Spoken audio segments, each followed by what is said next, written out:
Are you struggling for consistency in your sim racing? Does your iRating look like a roller coaster? If so, we have good news for you. The way to get more consistent is to first understand what you're doing differently than the professionals. And VRS is the answer. With our competitive subscription, you will have the telemetry, setups, tutorials, and everything else you need to fully analyze your driving. Our data packs and the ability to compare your driving with the best in the world will show you exactly where to adjust your inputs, change your driving line, and shave seconds off of your lap times. And our powerful and precise Direct Force Pro wheelbase and precision pedals are being used by some of the world's best drivers. All these champions agree that VRS hardware is not just the best on the market, it's also priced well below the competition. So if you're looking to upgrade to direct drive and the best pedals in sim racing, VRS is your answer. If you want to get better, get faster,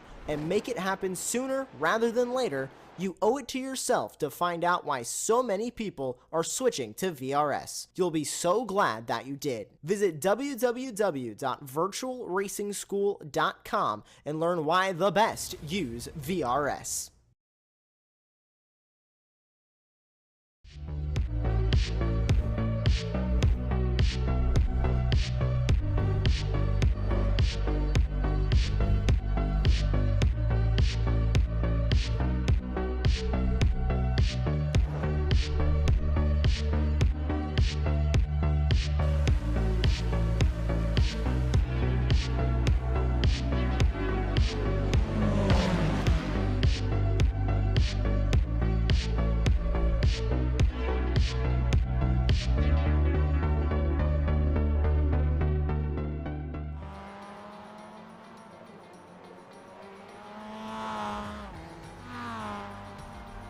Six more races left to decide the fate of who wins the first ever BRSCC Winter Esports competition. And it takes us to the club's local home circuit. It is Brands Hatch and the full Grand Prix layout situated in Kent. Three more races for the Mazda MX-5 Global Cup cars, and there is a tight battle at the top of the point standings. Just 3 points separating the top three with a tie for second place. It's all to play for here for rounds 13, 14 and 15 of the inaugural BRSCC Winter Esports Series on the Brands Hatch circuit here once again on BRSCC and Apex Racing TV.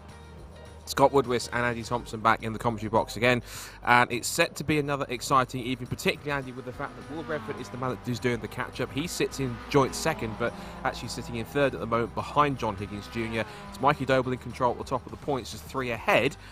At the moment, he needs to try and have 6 pretty much trouble-free races and try and keep ahead as best he can. There's the standings after drop scores and head into the final 6 races of the season. Mikey Doble on top with Higgins second, Will Redford back in third, and Will Blackwood Chambers fourth and Joseph Doble fifth. This really is, I think, going to be more pressure on Redford than it is the other two tonight, because he really has to drive pretty much as perfect as he can, because if not, he could be kissing his possible esports title hopes goodbye. Yeah, good evening, Scott. Good evening, viewers, and probably to the track I've most been looking forward to here at Brands Hatch with the GP layout. It's going to be fast and frenetic in these MX-5 cars. Slipstream fest, certainly coming down the long back straight and over the start-finish line. It's going to be a really good racing. But yeah, I mean, what a contrast of form Will Redford's seen, and we saw him at the start of the season in round 1 in Alton Park, literally dominating that race, winning all 3 races. And the last 2 rounds, he's had a little bit of a hiccup, feeling a little bit of the pressure, and has sort of come unstuck, giving Mikey Doble the opportunity to come back up and catch him, overtake him, and he is now a man on a mission. Is Mikey Doble winning quite a few races up to this round here tonight, so it's going to be a really interesting battle how Will Redford gets himself back. He did well in the last race out in the last round, so maybe that has given him a little bit more confidence, and realizing that he needs to just be consistent. We heard him in the commentary box on the last race, you know, really battling with himself, saying, you know, I lost a little bit of confidence, but I'm pretty sure he's going to bounce back here tonight and give us some really good epic racing in the 3 races we have here at Brands Hatch.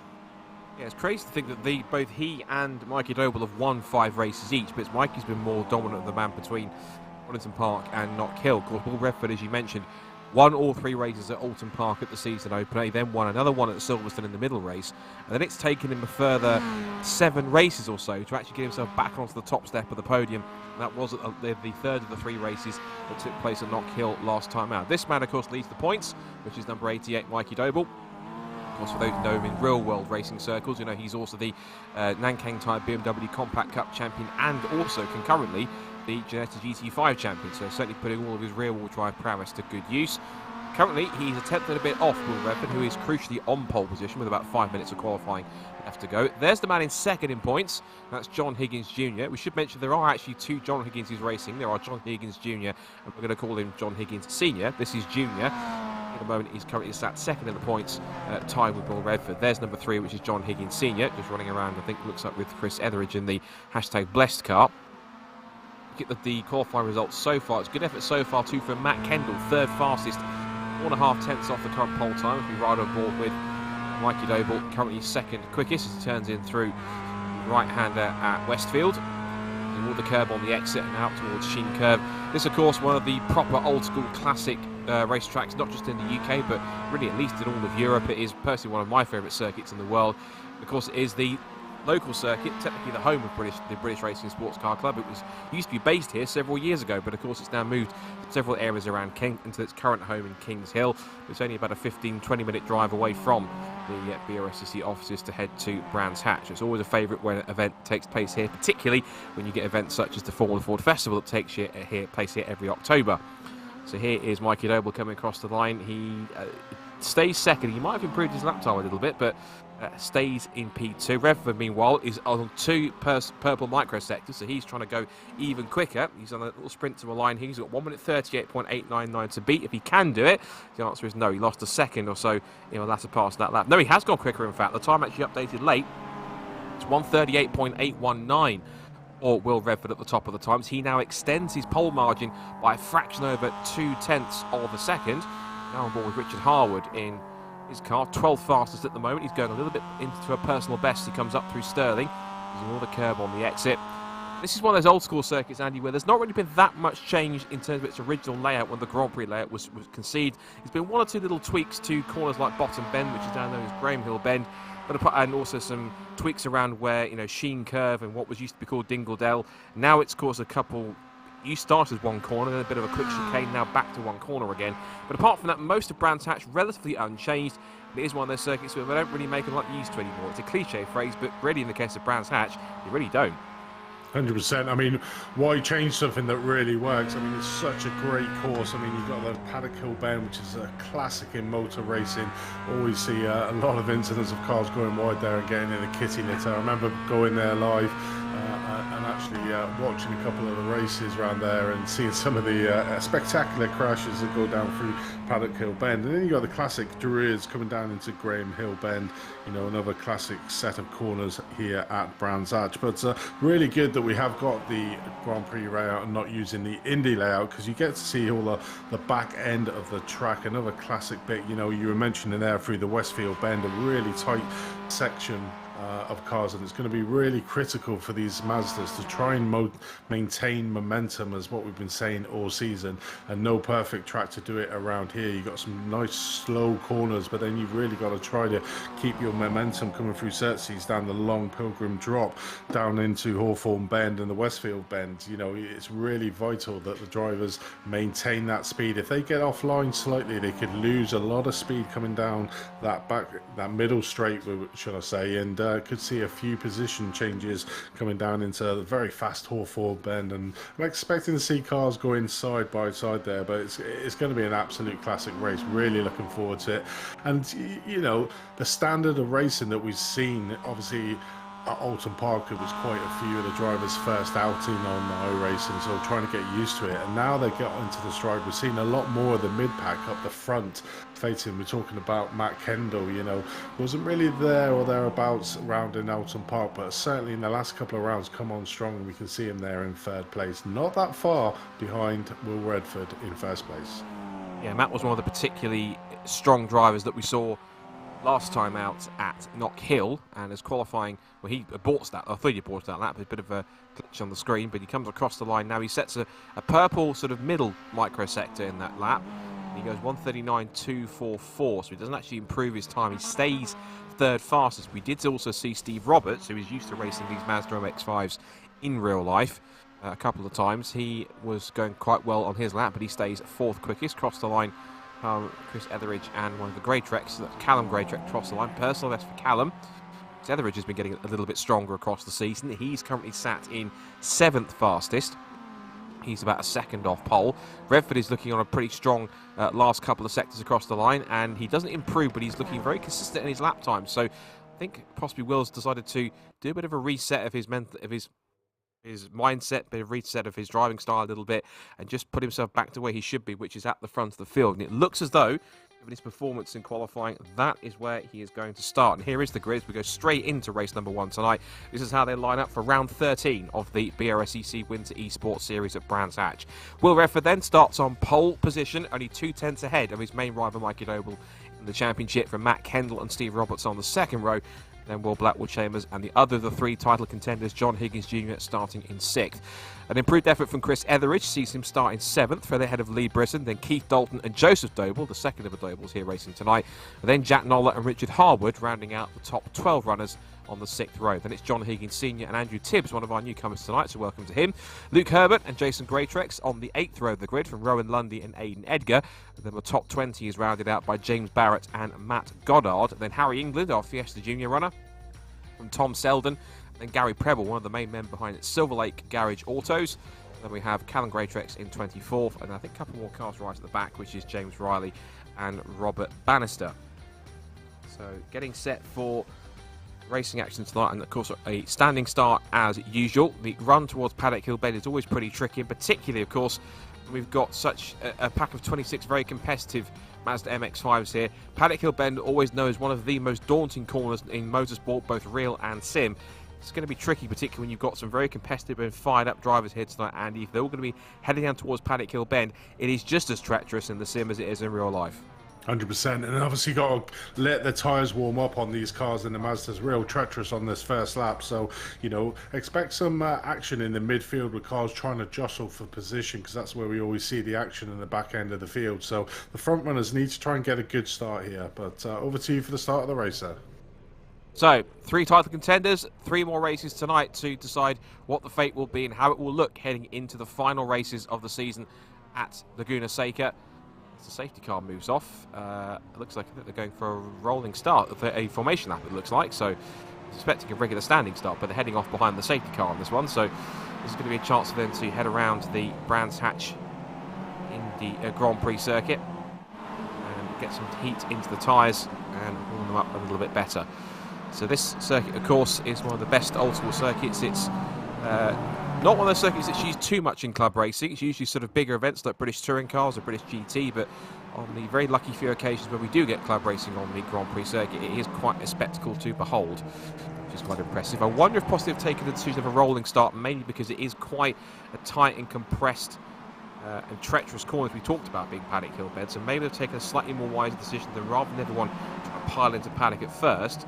Possibly they're going to lead them off onto a rolling start, if not bring them for a formation lap around the grid to try and get some heat into the tyres, get some heat into the brakes to get them warmed up. But everyone's kind of in a nice, neat 2x2 formation. So I think Mikey Doble's taking over as pole sitter, at least at the moment, at least in front. He's not a Schumacher 94 situation where he's going to get black flag. I don't think he will be. But this should be pretty interesting, particularly when the mindsets of all 3 drivers are going to be pretty interesting. You've got Will Redford, who knows he has to be now for the next 6 races inch perfect. He cannot afford a mistake for any of these next few races. Mikey Doble is the one that's being chased by everybody else. He's got that very slender 3-point advantage. He's not made very many mistakes, if any, so he's got a little bit of a get-out-of-jail card a couple of times with some drop scores. Even then, he wants to be as clean as possible. You got John Higgins Jr., who is up there in second place on equal points with Redford at the moment. He's been a little more consistent, hasn't won as many races, but he's kept his nose cleaner than the other 2 have, and they've been hitting problems. So that could be a possible factor for him. Watch him pick his way through. He's got some work to do for around about 6th or 7th on the grid. So the rest of the field makes its way around, just gathering pace here out of Sterling up towards the right-hander at Clearways and McLaren. And I would imagine when the safety car comes in, it will be underway and racing. Must have been a bit of a decision taken the briefing beforehand to go with a rolling start. Safety car is in then, so Will Redford will get them lined up and underway from pole position as we get set for round 13 of the BRSCC Winter Esports Series. Red lights are on, green flag in the air, and we are racing in MX-5 down towards Paddock Hill Bend, and Redford holds the inside line, and it's Mikey Doble who loses second place immediately to Kendall, who's up on the inside on the exit of Paddock, and Doble are already chasing for that second place once again. Everyone's cleanly through, it looks like, so far into Paddock, into Druids for the first time. Pretty compacted for fourth behind the top three, between Blackwood Chambers in that fourth position and side by side for fifth, and not for much longer. It's not. That's John Higgins Jr. involved. He's been tagged by Steve Roberts. Both got together. He's tagged John Higgins Sr. involved in one of the grey Trexes. Both grey Trexes involved.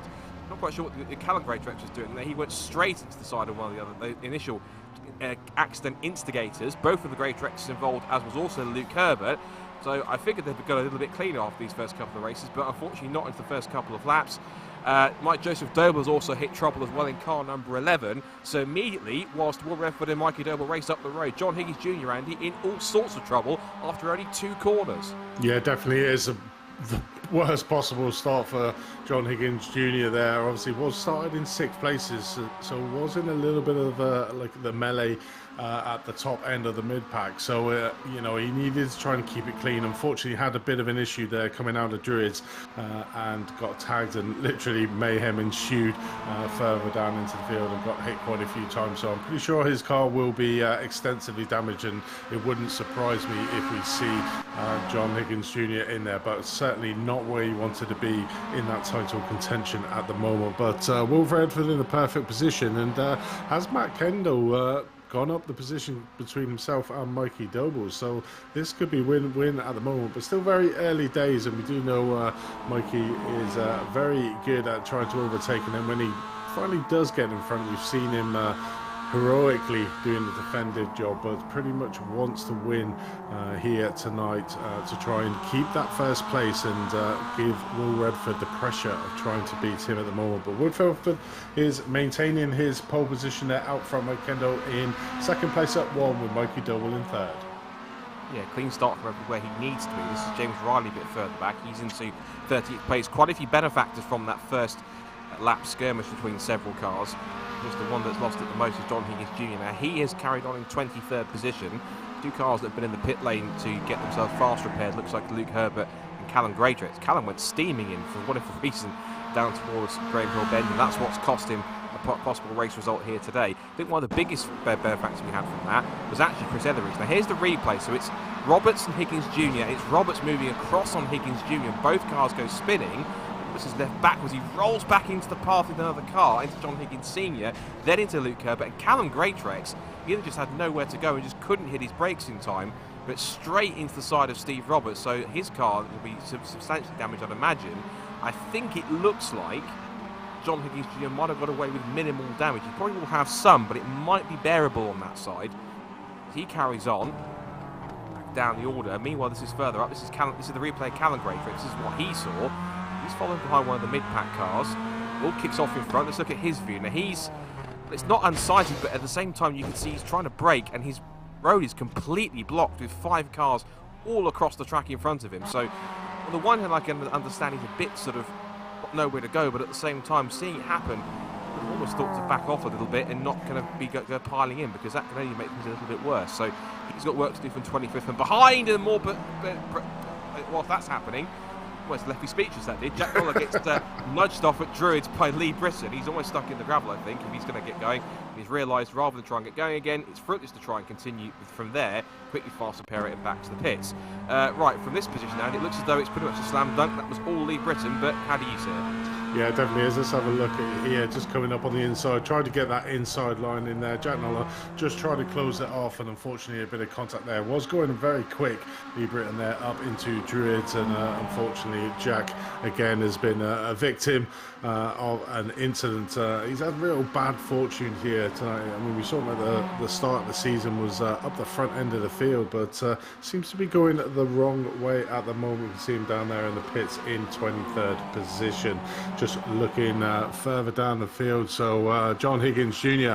up back up the field into P18th at the moment. We can see Mikey Doble has managed to get past Matt Kendall again, so he's chasing down Will Redford for the lead here in the race. But I'm pretty sure it's not Matt's end of the day, and we'll have something else to say in this race. Still got 10 minutes left of the first race. We've got 3 races here tonight for you, 15 minutes long, with the last race being a 10 grid reverse from the results of the second race, and that's where we've really seen Will Redford struggling slightly a little bit. We saw an aggressive one out last time in Knock Hill for that third race. We normally see him quite tentative at the start of the race and try and pick it, but I think he got the bit between his teeth there, and I wonder if he's going to play the same tactic again if he can manage to stay at the front end and start off around about that 10th position. But that's all to come, and we're still here today. And John Higgins Jr. there up to P17th after that earlier mistake on that opening lap coming around Druids, is trying to fight back, just trying to gain some valuable points, but he is a million miles off his championship rivals of Will Redford and Michael Doble, who, as we see Jane Riley take the off-road track there going down Graham Hill corner. Yeah, a bit of a scenic route for James Riley. I think we've actually got the two John Higgins a little bit switched around, as Lee Britton's involved to get... That's Rowan Lundy, in fact, this had I had a bit of a mistake there, because I thought it was Lee Britton because it was a red car. Quite a few red and white cars in the mix. There goes Jason Greatrex, number 33, followed by, looks like Aidan Edgar. Here's a look at the replay. Now, it looks like he's had 2 incidents, we think, and this is possibly the second one we're looking at here. This is Rowan Lundy down towards Surtees, so he turns in, just understeers and just dips his right rear onto the curb, and that's what spins him round. And maybe that's the first one, because he reverses back onto the circuit, and off the road goes Callum Greatrex in avoidance. That's the second time he's been off today. Tries to get going again, and no, that was the second incident. So he got going again whilst Callum Greatrex went off in avoidance. Now, I think we've had a bit of misidentification possibly on my part, because it looks though, I think actually, get the timing screen, John Higgins Jr. is actually up into currently 9th position. It's John Higgins Sr. that's way down at the moment in 17th, because of course they're showing on the timing screen as John Higgins and John Higgins. So John Higgins is the senior, John Higgins is junior, just for those who might be watching on the live timing. So at the front, we continue to watch Lee Britton here being chased by Richard Harwood in the darker red MX-5 with the Rising Sun decal on the bonnet. It's over 7th and 8th position. It's still Will Redford now by a quarter of a second. And Mikey Doble, a little while ago, did take second place away from Matt Kendall, so he's now has to pick up that spot and go back into where he started from the front row of the grid. Kendall is 3rd, Will Blackwell Chambers is 4th, and those 4 broken away by about a couple of seconds now from the rest of the chasing pack. In fact, perfect timing back to the front, because Mikey Doble is all over the rear bumper of Will Redford in towards Hawthorns. It should be pretty tricky then. So in through the right-hander towards Westfield then. This is on lap number 5 of this first race of the evening here at Brands Hatch on the Grand Prix circuit. Kendall keeping in close proximity, as is also Blackwell Chambers in the white and red car just behind in 4th position. Up through Sheen Curve, that massive compression as they thump over the curb and then back to the right-hand side of the circuit. And you sweep in through Stirling and back up through the gears again under the bridge. You get towards Clearway, McLaren and Clark Curve. Come back down once again, but Redford now feeling the pressure under brakes. He knows that he has to try and keep it as clean as possible. I mean, even if he doesn't finish the race in front, he just needs to take the points as much as he can. It will possibly give an advantage to Doble by a couple more points, but of course John Higgins Jr. will be the one that loses out a little bit. Here comes Doble sweeping left and right. He's putting Redford under a lot of pressure in towards Paddock Hill Bend as they get themselves up onto 2 wheels, and Redford's over the curb, so is Doble, so is Kendall, and Blackwell Chambers is up there in 4th. I don't know why, but for some reason Mikey Doble has the wipers on. There's no rain yet in iRacing, but he's got them on possibly to clear the windscreen of some dust and dirt from the cars in front. Redford turns in now, coming past half distance, 8 3/4 minutes gone in this race. Top 4 covered by just over a second. It looks though almost a little bit like Doble's one's going to go under attack, and there he goes, up the inside towards Surtees. Redford left the door wide open for Doble to go through. Straight past goes Mikey, thinks thank you very much, but it might not be that for much longer, because Redford has kept pace on the outside line. It puts him on the right track position to be inside towards Hawthorns. Now, Kendall and Blackwood Chambers have got a perfect seat here. They're going to watch this happen as two of the championship contenders go side by side through Hawthorns' corner, neither giving an inch. They're almost touching wing mirrors. Kendall tries to get his nose in there. Redford throws it back up the inside through Westfield, goes a little bit too deep. He goes over the curb and Doble's back up the inside, but Redford carries enough momentum to keep on the outside line, keep his nose in front, and he stays in front for the moment. I think that's the key phrase though, Andy. He's got three very feisty MX-5s snapping at his heels as we go towards the last 5 minutes of this race. 100%. Will Redford certainly feel the pressure, and I think obviously Mikey Doble putting the wiper on because of all the sweat that Will Redford's under at the moment, trying to keep that first place. We have seen a few mistakes from Will in previous rounds, so he's probably conscious of that. And Mikey's probably trying to put him under a little bit of pressure here to try and force a mistake here from Will Redford, but doing a great job there, going side by side pretty much half of the last lap as we go on to another one. As we ride aboard with Will Blackwood Chambers, it's pretty close at about, oh, it looks like, oh, bit of a spinner in front, and luckily the top four managed to do that, but Will Blackwood Chambers literally saw that really late and just managed to come out. That was Harry England having his little spin, one of the back markers there that nearly caused absolute chaos, and I think his car is pretty toast. It certainly looks like it's not going in a straight line there, but that could have caused chaos with the front four there. There was 4 simultaneous heart attacks that happened all in the space of a few microseconds there, because all 4 cars saw that car sideways across the road, possibly rolling back onto the track and thinking, which of it is it going to hit and make contact with? Thankfully, it wasn't any of them. It was Harry England, I think, coming out of the pits into Paddock Hill Bend, gets it very sideways at the bottom of the hill. Let's see how close that was. He slides back and spins across the road again. There goes Redford, Doble, and he splits both Blackwood Chambers and Kendall, who go either side of the 333. Rotates it back around again, and away he goes. He's back in 24th position. Now, what that's done, it's broken up the top 4 a little bit. It's now given both Redford and Doble the chance to pull away in first and second. It's now created a gap of a few car lengths each between Kendall and Blackwood Chambers. So that's going to be something that might close up in the next couple of laps, provided that Redford and Doble don't battle so much that it possibly gives them a chance to close that gap in. It was 1.1 seconds about a lap and a bit ago between that top quartet at the head of the field. It's now extended about to over double that to 2.3, 2.4 seconds. That can be intriguing to see. In 5th position, we've still got Chris Etheridge there. He's just looking on the timing screens. We watch Joseph Doble and Aidan Edgar fighting over 12th and 13th. 5th place for Chris Etheridge. That is arguably his best, not arguably, it is his best run of the season, I think, so far in P5. Keith Dalton looking strong also in P6. There is Chris. He's not too far away. He's about 3.3 seconds away from the back of that top 4. Then we've got Keith Dalton, the black car, in 6th position. There he goes in 7.11. Lee Britton in 7th place. Richard Harwood sits in 8th. And then John Higgins Jr., despite his contact with Steve Roberts right here down the hill, is staying in 9th position. So it's not too much damage. He might well be able to claim one of these scores back as a drop score if he can make that work.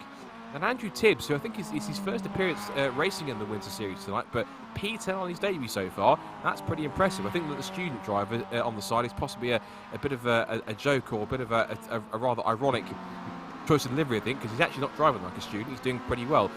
There's James Riley here watching just behind Rowan Lundy. This is for position for 15th place, but as we come into the last couple of minutes, it looks as though that, I say things settled down, at least for 3rd and 4th it has. There's about a 1.2 second gap between, but I don't think this is calming down anytime soon between Redford and Doble as the minutes tick down with just over 3 of them left to go. And possibly either one of these two are going to end up at the checkered flag first.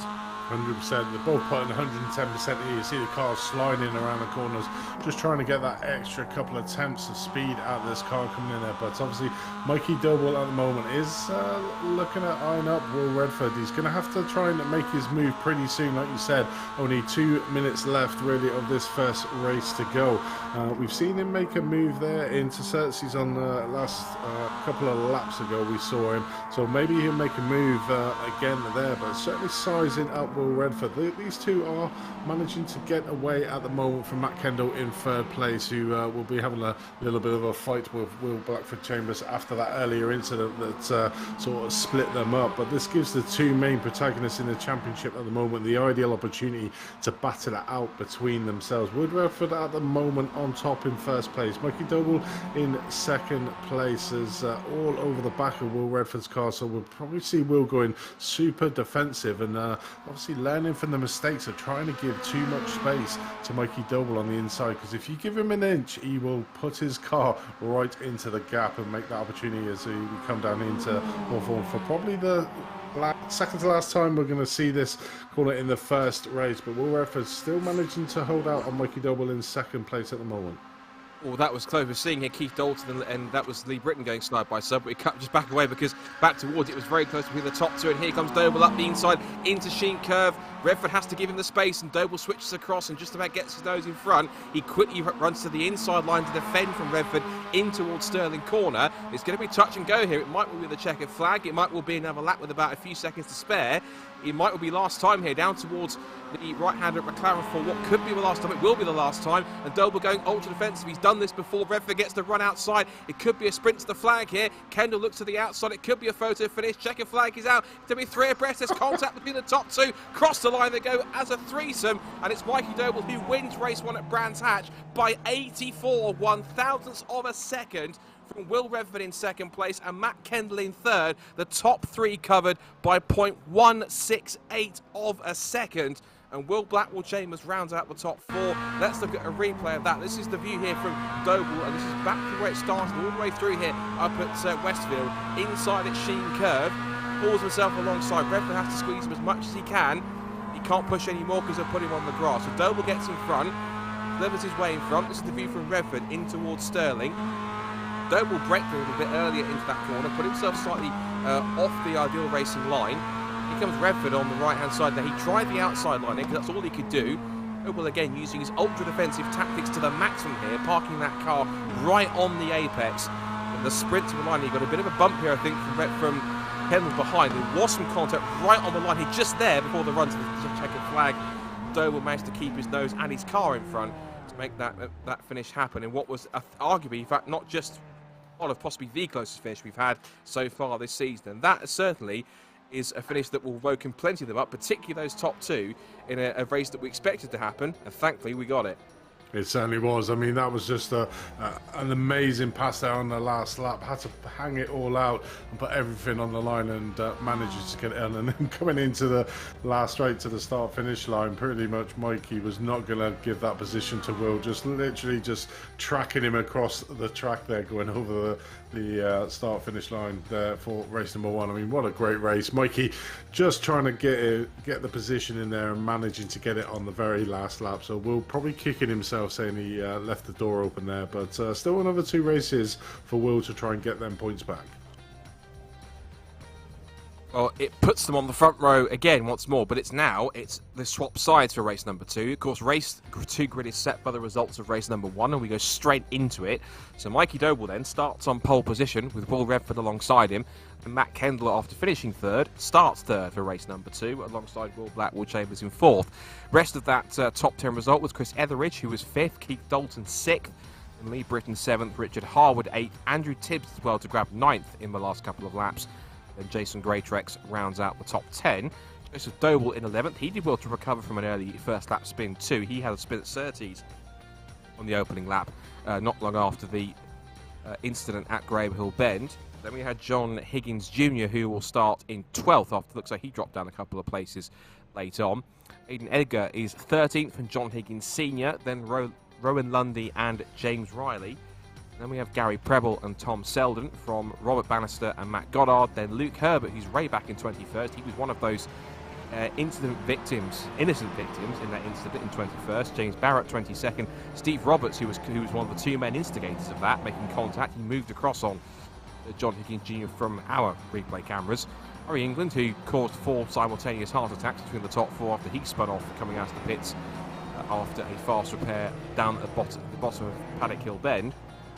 Then Callum Greatrex, who a kamikaze down here towards Graham Hill Bend, piling into that incident, and Jack Noller, who also was nerfed off the road by Lee Britton. He had to start from the back of the grid after he also had a fast repair as well. So that is how they will start based on where they finished race number one. It now means that it's going to be interesting to see how the drivers on the front row of the grid now deal with opposite sides, because I've often seen, if we have a standing start, typically if you're on the left-hand side, so the side that's not on pole position, I've often seen that side can get a cleaner and faster start, because if you look at how the front row and the front few rows sit and how the tarmac sits, all positioning is on a slight slant on the inside of the track, whereas if you've got the other side in second place on the front row, it's on a flatter, more plateaued piece of tarmac, which means that you typically can get a better start because the car is more level.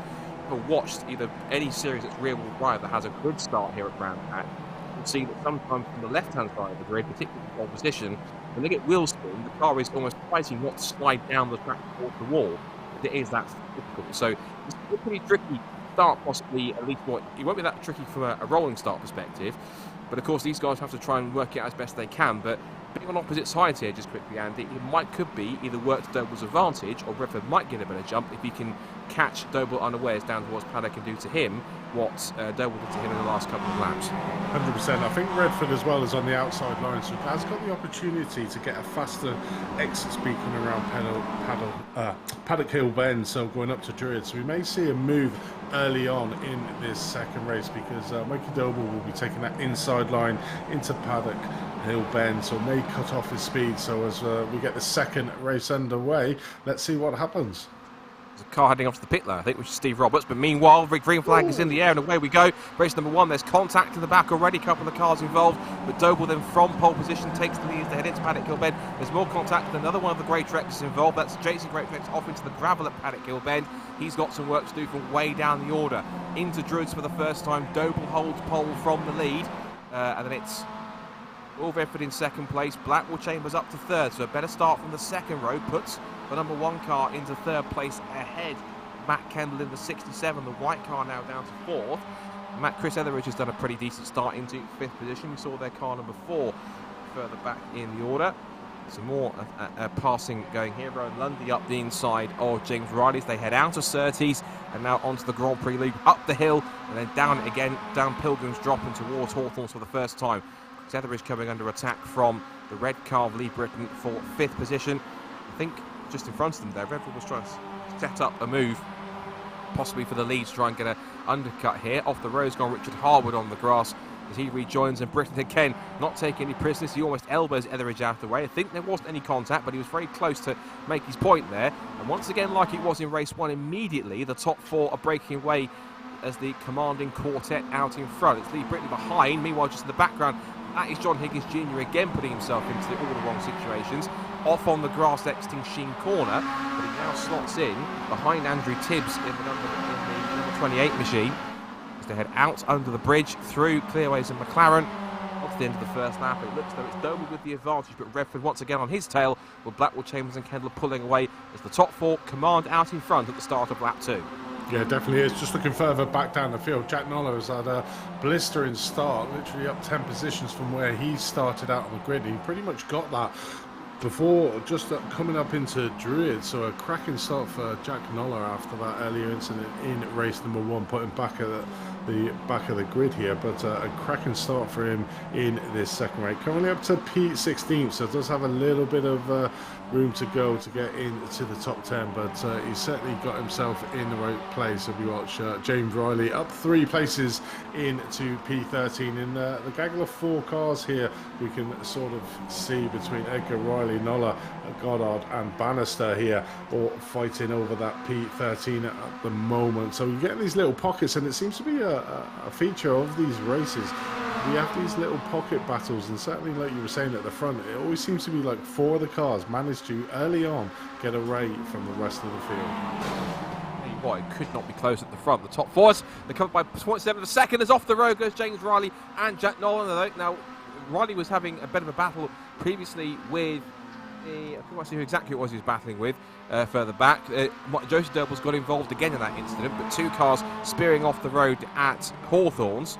The bemused Luke Herbert slides past and wonders why he's gained 3 spots in a few corners. Now with the top 4, still as it was, but again that gap really is under a second as they filter through Claren and Clark Curve and back onto the end of lap number 2. Still Doble with the advantage in the blue car number 88 in front. Then it's white, green and black car of Redford in second place. White and red number 1 is Will Blackwell Chambers, and the all-white car number 67, that is Matt Kendall after he got his podium in race number 1. Up towards Druids then at the end of number 2. It's a proper flying lap around. Fastest lap of the race goes to Mikey Doble. And this is what happened here between, this is Joseph Doble and possibly, it might be Andrew Tibbs here, I think. So this is what happened between Doble and Tibbs. Now, the accident between the other two cars has just happened in front of him, or just happened behind them, I think, in fact.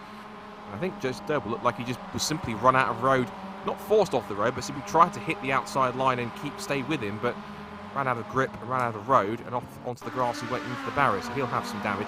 This is what happened here between Jack Nola and James Riley. So you see Jack Nola left on the outside line in towards Hawthorns. Riley tries to go deep, but then brakes, and that's a bit tricky to call because that looks more racing incident than one person's fault over the other. It looks as though that both tries to take their regular line and just drift into each other's path. Yeah, I think obviously the car on the inside there just lost the control of the car and literally the front end splitting across. But again, Jack not being able to sort of buy any decent luck after that blistering start he got here in the second race. Finds himself again at the back end of the field and still in the pits, but not the best second race for Jack. He's probably deceiving himself because we know he's a quick racer, but seems to be getting caught up in a few incidents out in these races, not just this round, obviously previous rounds as well. But currently watching Andrew Tibbs, and as you mentioned, finishing 9th place in the first race, currently in P9th in this second race, and for his first outing here in this BRSCC MX-5 Championship, he's doing a cracking job. But looking at the front here, Will Redford trying to make a pass, very unorthodox place to do it around Druids. Wasn't able to try and get that inside line there coming down into Graham Hill Bend. So Michael Doble still maintains that lead, but Will Redford's just trying to push that little bit more now to try and find the gap and just carve out a passing opportunity. But he's got to watch out for Blackwood Chambers behind him, and Matt Kendall obviously very quick in the first race and just got cut off from the incident and the spinning car of England in that first race. But this second race a lot closer, still 10 minutes to go in this second race, so it's still all up for grabs. Yeah, and we should mention also, whilst this top four are together, John Higgins Jr. has managed to work his way into 5th position. It looks like it's now hit John. Managed to put him, I say he's about 6 seconds or so behind this leading group, so he's got some work to make up, try and catch up to them as they come back up towards right-hander at Sheen Curve, as they thump over the curb through the right-hander and back towards Sterling again. Passing on the outside at Druid, it's not an uncommon time. You can make it happen if you've got enough grip and enough confidence in your car and trust in the other. Andrew Tibbs, meanwhile, has gone off the road. That's him falling down the order from what was about 8th or 9th position. So a top 10 finish, not quite on the cards. What could be on the cards, though, is a change for 3rd, because here comes Matt Kendall up the inside and gets his nose in front ahead of Blackwell Chambers. A possible mishap there of Blackwell Chambers puts him behind number 67. And sticking to the rear bumpers, we're on the front bumper cam here, watching the 67 car wiggle its way around Paddock Hill Bend, watching the two in front go toe-to-toe for the lead in first and second in front. Doble and Redford still locked together. The two bumpers are stuck together with super glue, but it looks as though that these two have been pretty close. And of course, Doble, more times he finishes ahead, the more points he's taking away from Will Redford in the battle here. This is between two of the cars with student driver liveries. James Barrett in the 15 car, 28 car, which is the recovering Andrew Tibbs. He's down to 17th place after his spin. One car, I think that's James Riley recovering. And Tibbs not afraid to go up the inside there and almost elbows Barrett out of the way. Never mind you, I'm on a charge back up the order, so out of the way you go. And it could be out of the way you go Mikey Doe, because here comes Will Redford with that charge down the outside line. Now he can go down the outside at Hawthorns if he's confident enough, and he has got the minerals to do so. Over the curb on the outside line, side by side again. Doe will fight back into Westfield. He's up over the curb. Redford's got to be careful not to run out too wide, because here comes Matt Kendall and Blackwell Chambers giving a watching brief. We saw this right at the end of the first race between these two, side by side into Sterling. To Sheen Curve they go. Sterling now on the inside line. This could be Redford's chance. He dives up the inside into the left-hander, and through Redford goes. That was a confident pass to get through. We've just gone past half distance, and now it's gone from hunter to hunted, because now it's Redford's turn to go defensive. He did that all the way through race 1. In race 2, he's been the one pursuing the front runner. Now he's ahead. Now he's going to do what Doble can do, which is put on a super defensive effort and try and hold on for the next roughly 7 minutes and 45 seconds. Yeah, that was a great passing move there. Just made it. You see Mikey Doble just side by side here, coming down into Paddock Hill Bend. But you just got to watch out for Matt Kendall, because Matt nearly made a move there. Stick whilst Will Redford was trying to fight with Mikey Doble coming into that passing move. But side by side here into Druids here. Mikey Doble will have the outside line, and Will Redford will have the inside line here into Graham Hill Bend. So Will should be able to keep it done. Yeah, Mikey just backs off slightly to be able to capitalise on the speed. So this is going to be a vital corner now as we look on board from Mike Kendall from the Ever Insurance. So he's looking up the inside here, might have an opportunity. Literally, no, not just quite getting it done there, but Matt Kendall is really going on. We see at the background there, the car getting it slightly wrong coming through Cersei's. That was Harry England having a spin at the background, but as Doble's almost going wheel to wheel, practically door mirror to door mirror with Will Redford. Around the outside now, he tries the tactic to try and make it stick, but Redford's wise to it and throws the block on the approach towards Hawthorne on the exit. Now we go through Westfield, now back down the hill again, a little wide from Will Redford, but it almost seems as though Doble could see that Kendall was coming. He's almost saying to Redford, in his body language of the car, you need to get on with this, otherwise Kendall and Blackwell Chambers are going to find a way through and take full advantage of us two fighting. So might be a bit of a temporary truce here, albeit for a few seconds, to try and pull away from these cars in third and fourth, because they know how opportunistic they can be to try and get past if there's any mishap. And I think Mikey Doble possibly looked at his mirrors for one moment, saw the big white number 67 car looming large. He has to try and get on with it here, and the best way he can do it is to try and get past. The top two could not be closer as they come across the line in towards Paddock Hill Bend. Outside line for Doble. He wants that undercut to switch back to the inside line. He might get it, but Redford's wise to it. Throws the car straight to the inside line. Not on your life, sunshine. You want to get past me? Get round the long way round if you can. Not on this one, Mikey. He's trying. Tries to peek up the inside to get a move done. He looks to try and switch back again in towards Graham Hill Bend, but Redford keeps that car locked onto the racing line. Look at the fact that Kendall and Blackwell Chambers again. This is the thing I've said so many times in commentary. The harder these two fight each other, the easier it is for the two cars behind to capitalise on that. As they make their way out now through.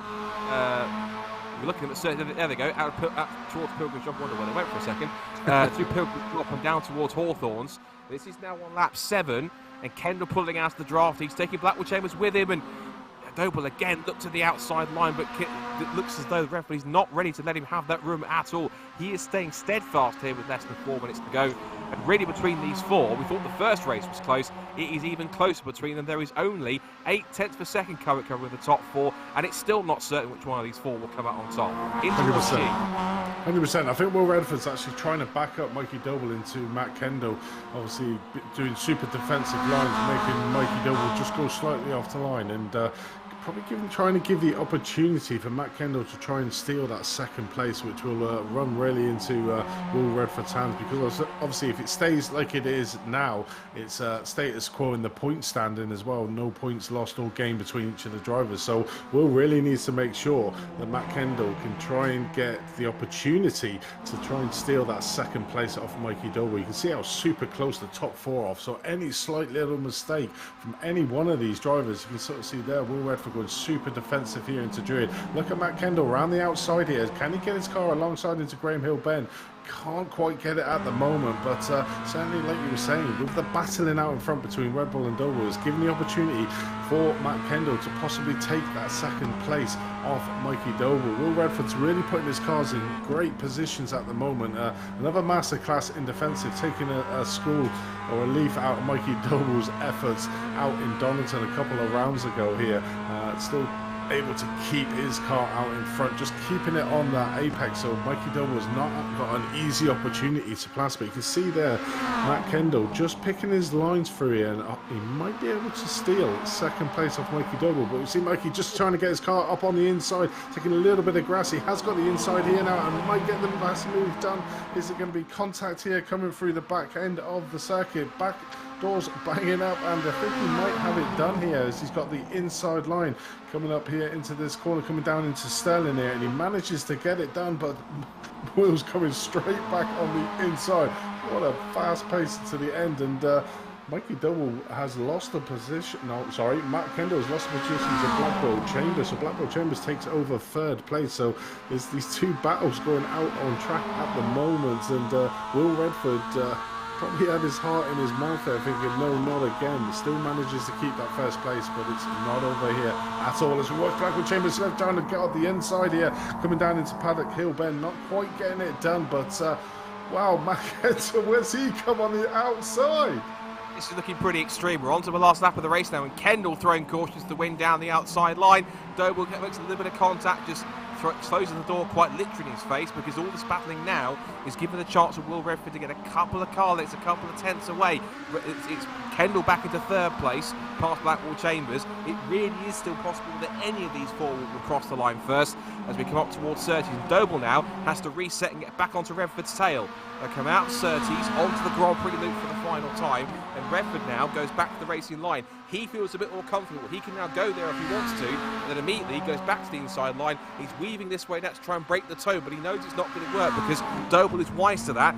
Break for Hawthorns, on board with Mikey Doble now. This is the view that he's got, staring at the rear boot lid of the black and green car of Will Redford in towards the right-hander at Westfield. He did this in the end of the first race, able to sneak up the inside. He's not side-by-side here up towards the right-hander at Sheen, so he might have to try and set him up for a move. Exiting the final couple of corners, but he needs a good run through Sheen curve to make this work. In through the right-hander, left-hander at Sterling.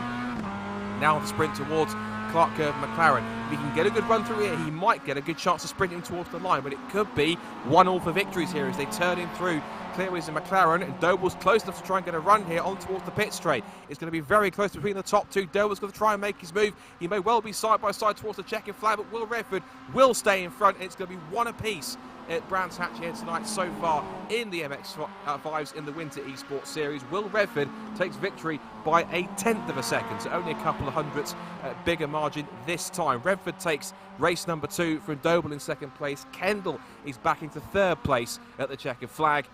Blackwall Chambers rounds off for top 4 again. Top 4 was covered by 1.28 seconds once more. Then John Higgins Jr., that will certainly help him with a bit of damage control. 5th place for him in the final results. Britton in 6th, Harwood 7th, Rowan Lundy 8th, John Higgins Sr. in 9th. Remember, we reversed the top 10, so Jason Graytrex, even though his car was in the gravel at Paddock Hill Bend at the start of that race, he will now take race number 3 from pole position. So that's one to watch out for. And of course, it is the 2 race winners from tonight who will start together on row 5 back in 9th and 10th. But it'll be Redford and Doble. Well, Redford technically in P10, Doble in P9, so ahead of him in terms of position in that sense. The rest of the field comes across the line to take the checkered flag. Now battle lines really are drawn. 1-1 in victories here at Brands Hatch. It really will be in terms of Brands Hatch. Winner takes all before we head towards the final rounds at Laguna Seca in a couple of weeks' time. This one is going to be a pretty tense final race to decide who essentially has the bragging rights coming away from Brands Hatch tonight. I mean, wow, what a second race we had there. That last lap, you know, your Mikey Doble nearly lost second place to Matt Kendall there with a very ambitious move coming up through Druids, and give Will that little bit of a fighting chance. But it's going to be interesting in this second race. We've seen 2 sides of Will Redford when he's been in that 10th place. Now, he has got a little bit of ground to make up. So are we going to see what he did in the 3rd race out in Knock Hill in this 3rd race here tonight, where he's super aggressive from the off and trying to get to the front of the field as fast as he can to try and give a few more spaces between himself and Mikey Doble. We do know Mikey Doble on these 3rd races can be aggressive himself, so it's going to be a really big battle between them two. I mean, it's going to be super close on where this 3rd race will go. But like you said, 1-1 wins at the moment. Will it be one of them two that wins this 3rd race, or will it be another driver? And a big thank you to Sam Fitzpatrick for putting Junior and Celia on John Higgins so we can differentiate between the two of them. Obviously, you know him, Scott. I probably was the one that was struggling there in that first race. So thank you very much to you, Sam. I did have to ask in the Discord just to double check who they were, because we got 3 or 4 races in and thought, which one of you are which? Because there are 2. Is that a glitch in the system? So that wasn't the case. It was, in fact, actually both father and son racing. So that is, thankfully, a clarification of both. There's the result from race number 2 then. It is Will Redford of Mikey Doble by 0.97 of a second at the flag. So 1 apiece between those 2 victories, 2 drivers in terms of victories, with 1 more race still to go. It's a second podium of the evening for Matt Kendall. He takes up 3rd. And Will Blackwell Chambers again resulting to 4th position, but he will start ahead of all 3 cars that finished ahead of him in the first 2 races. He will start, of course, from 7th. Watch from him to pick his way through from the 4th row. John Higgins Jr., of course, who knows he has to get as many points as possible to limit the damage being done by both Redford and Doble, taking points away from him. He will start from P6 after finishing 5th, because remember, the top 10 this race result is reversed for race number 3. The Lee Britton and Richard Harwood then come next, and Rowan Lundy, and then the front row of the grid will be John Higgins Sr. in car number 3, and Jason Greatrex, who will start from pole position after finishing in 10th. Keith Dalton then comes next from Luke Herbert in 12th, Aidan Edgar 13th, Andrew Tibbs, who was as high as the top 10 before he had to spin earlier on, in 14th place. Matt Goddard and Rob Bannister are starting from the 8th row, 15th and 16th, then Joseph Doble and Tom Selden, and out the top 18 drivers. We scroll down towards 19th downwards, where we see Steve Roberts. Hasn't had the best of luck tonight after his incident in race 1, and then dropping way down to race 2. He started in the pit lane, I think, or went to the pit lane just as race 2 was about to start, and came back out in 19th place at the end. Chris Etheridge, who could have been much higher, but he had that contact early on, so he dropped down the order. And then we had James Barrett and Callum Greatrex, Harry England and James Riley, Jack Noller after his contact mid-race up at Hawthorns, and Gary Preble right at the back of the field, having some issues, I'm afraid. Silver Lake Man will have to start from the back of the grid in 26th position. So just a reminder for those who are watching is that if you are looking forward to any BRSCC action here this season, you haven't got long to wait. There is now just over a month or so to go until the first race meeting of the season at Silverstone on the Grand Prix circuit. So you want to be watching that. We've got Mazda MX-5 in action. We've got the first round of the C1 Endurance Series. Of course, Modified Fords, the Mini 7 Club are also joining us that weekend as well.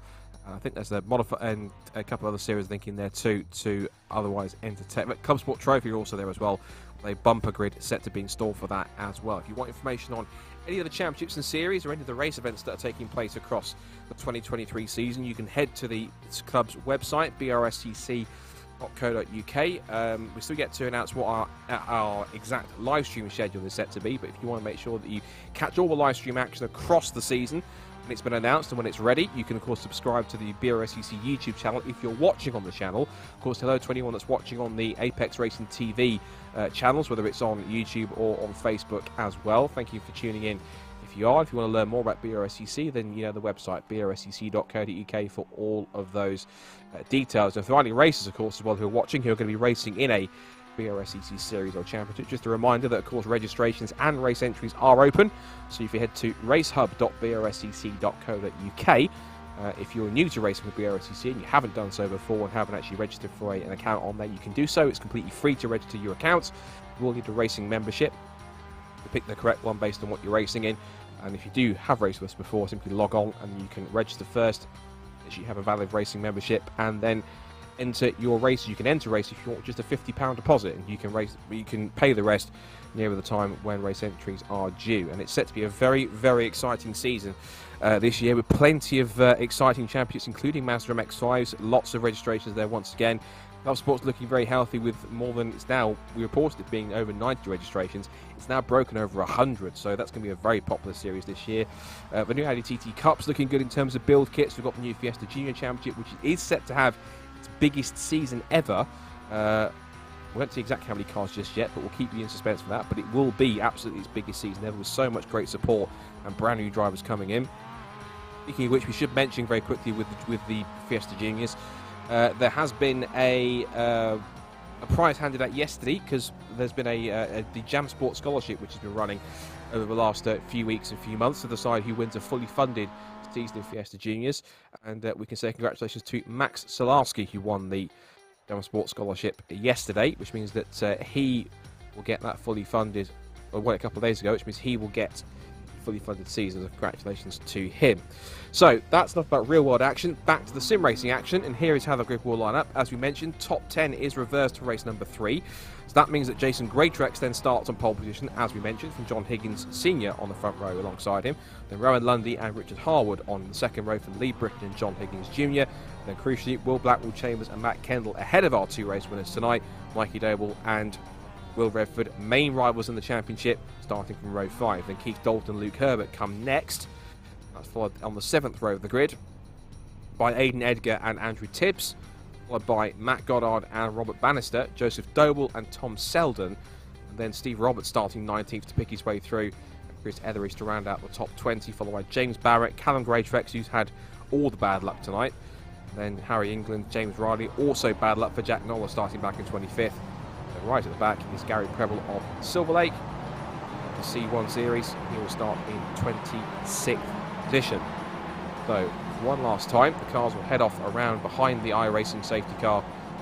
Their one formation lap before the rolling start here on the Brands Hatch Grand Prix circuit, round 15 of the inaugural BRSCC Winter Esports Series. And some very entertaining races so far. I would argue tonight's racing, at least at the front, has been the most entertaining and the closest we've seen so far. Knock Hill was a pretty close run thing towards the front, but we're getting more and more competitive. We'll have the season finale at the kind of the poker in the pack, shall we say, in terms of circuit. Laguna Seca. All these circuits they've raced are relatively ones that they've raced before in real life. Most of them, if not all.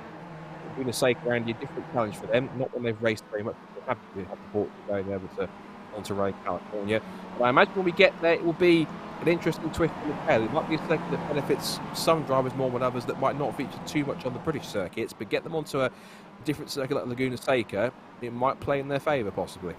100%, but obviously we've still got this 3rd race to go, and I think it's vitally important for Will Redford to try and win this race, to close that gap, to pretty much be even standings going into Laguna Seca. There's going to be an exciting grandstand finale to this first season here. Laguna Seca always an interesting track, certainly when you put the Mazdas on it as well, so it's going to be a great finishing race, but it is going to be down to, can Will Redford be able to get in front of Mikey Doble, and can he get a few cars between him to get himself and give him that real big boost going into the final round. We've seen him super strong in the season so far, with a few blips from himself, really self-imposed blips for him, so it's going to be vitally important he gets a good result here. But can any one of them 2 drivers make the way up the pack? We've seen a few incidents in the opening 2 races for that mid-pack, so it's going to be vitally important that they stay out of trouble to score some valuable points. Staying out of trouble is the key thing, so let's see if Redford and Doble and Co can do that. It is Jason Greatrex and John Higgins Sr. on the front row of the grid. Red lights on for the final race of the evening. Green flag in the air, and we are underway for the final race immediately. Shooting the gap of the 2 front row mates, Rowan Lundy round the outside of Jason Greatrex. Rowan Lundy, an absolute whip it off a line, round a Paddock Hill bend and into the lead already, not wasting any time. Jason Greatrex trying to come back up the inside in towards the right-hander at the top of the hill. It's side by side for 3rd between Lee Britton, and that's Will Redford round again, not again for Will Redford, once again. For the 3rd meeting in succession, Will Redford has trouble at the start of a race. He's out up at Droz, he's not out of the race, I don't think. But Will Redford is towards the back of the field. And as for Mikey Doble, he is in there about 7th or 8th in the pack, so he's just survived that. But we might definitely see a replay of exactly what happened to Redford. Now, the big question is, did he jump or was he pushed? In terms of, did he spin by himself or was he helped around? The replay will tell when we get it in a second. We'll let our producer just have a look through the replay cameras and just make sure we can try and find it whilst we look at the action here. This is Matt Kendall going side by side with Mikey Doble at the moment. This is over position. This is over 7th and 8th, it looks like, as Will Blackwood Chambers retains position behind Lee Britton. Out wide goes Kendall. Here comes Harwood, and quite a fast starting Luke Herbert getting himself into the mix too, and the white and blue car just in the middle of the shot. There's quite a few white and blue cars. And there goes John Higgins off into the barriers. I'm not sure if there was contact with Jason Greatrex, but round goes the 3 car, noses it hard into the barriers on the exit of Sheen Corner. That might be his race done already. We come towards the end of lap number 1, but Rowan Lundy, like a bullet out of a gun, absolutely firing himself into the lead, and such a lead now at the end of lap number 1. He is absolutely charging out there in front. 100%. I mean, he got that perfect speed around the outside, like we were mentioning there in the second race. We see a few drivers taking the off-road track coming around Clark's curve there to start the second lap here. But yeah, he got that slingshot around the outside. We saw Greytrex taking that inside line, going a bit tentative there as Greytrex loses another place here to John Higgins Jr. Up to second place. So maybe he scores some valuable points to try and mitigate some of the disasters that he's had in the opening 2 rounds. But at the moment, Mikey Doble must be rubbing his hands together up there in P6. At the moment, Will Redford back in P21, so we'll obviously get a mountain of points. We'll have a look here to see what happens. So coming up, is it himself and Mikey Doble the issue? So coming up here into Druids. Oh no, a car from behind literally attacked. I think that was Andrew Timms. That might well have been that literally rear-ended Will Redford coming up into Druid, and that could be a championship deciding incident there for Will Redford. Backward Chambers as well, so all the top runners, the top 4 in the first 2 races have pretty much been caught up in incidents apart from Mikey Doble. Mikey Doble at the moment but up into 4th place, so steadily making inroads into this 3rd race with his main rivals at the moment. We do see John Higgins Jr. currently leading this, but he's had 2 terrible results in race 1 and 2, so it's pretty much damage limitations. So Mikey Doble really fighting out with Will Redford at the moment. We see Will Redford there trying to battle back, currently in P17th, but the 12 positions between himself and Mikey Doble at the moment, and Mikey Doble there going up into 4th place. So it's all for Will Redford. Can he get back into a couple of positions to limit the lead that Mikey Doble could possibly have come towards the end of this 3rd race and going into the final round here in Laguna Seca? So bit of controversy here in this 3rd race for Will Redford. Obviously not by his own doing there. Oh, as we see Robert Lundy there just taking it slightly an unorthodox exit there through Graham Hill. Now, the key thing here to mention is that Will Redford is up to 15th after that spin, so he's actually up the mix quite up, trying to get back to the order pretty quickly, as we see Jason Greytrex trying to relieve Rowan Lundy from 2nd place. On the outside, he might well be able to make this one stick if Lundy's not confident enough to go on the inside line. Oh, he comes across and Lundy sticks on the inside there. He wasn't going to let him have it that easy. Now the run towards it. It's the right-hander at Westford. Lundy goes a little deeper, parks the car right on the apex, and he almost gets hit up the rear by Greytrex. But look at the way Mikey Doble in the 88 car is sailing up to the back of both of them.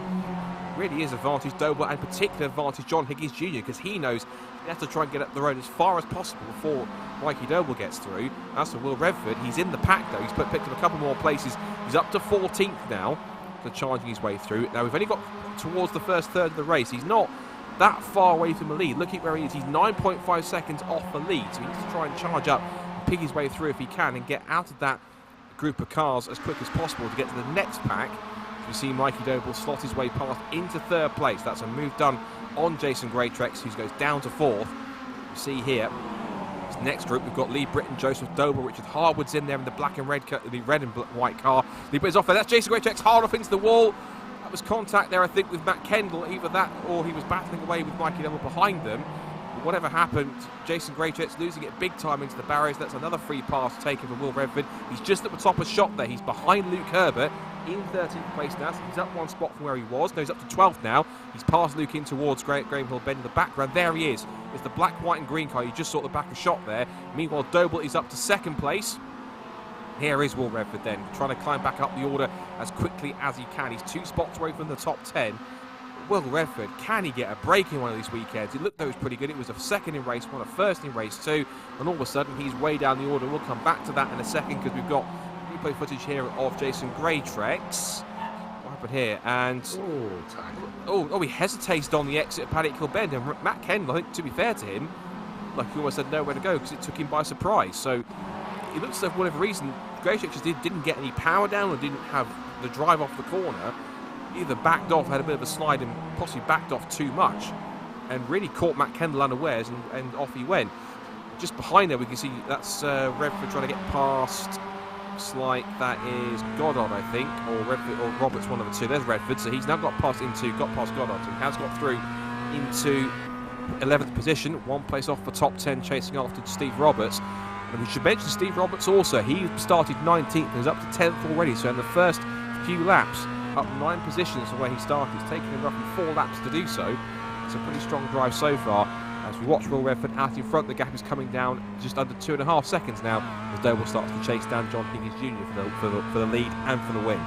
Yeah, I think it's fortunate for Will that he had his spin so early on in this race that really didn't lose that much touch to the rest of the field, but is trying to sive his way through a little bit of a door banging there between himself and Keith Dalton.